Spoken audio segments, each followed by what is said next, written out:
Hello friends, welcome back to the new tutorial. Today we are going to learn about how we are going to create a products in the Zoho CRM. So here we have to go with our products. Okay. So here you can see that you can create a product. So currently there is a no products. Now I'm going to create a product and let's have a look where it is created. Okay. So this is what we are going have the code base. So I'm going to just go with this one, create product. So I'm going to use the same function of the refresh token. Okay, so here we have the functions to create products, right?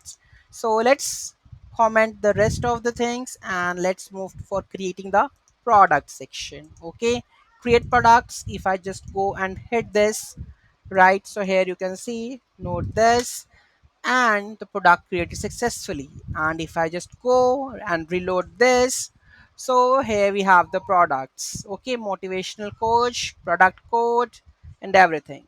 So whatever data we have passed, so unit prices and everything, product category, this one, that one, what we have added. Let's have a look. Okay, so description also added.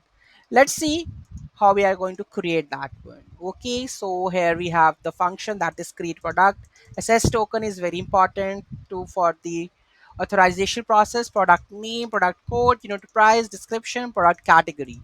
Okay, after this we have to call the API that is post for the CRM v2 products, right? And this would be the post API. In the headers we have to pass as token. Then if it is successful, then product created successfully, else the error. Okay, very easy, very simple how we are going to create the products in the Zoho CRM via Node.js API. And without any query, let me know in the comment section. Thank you so much for watching this video. Have a great day.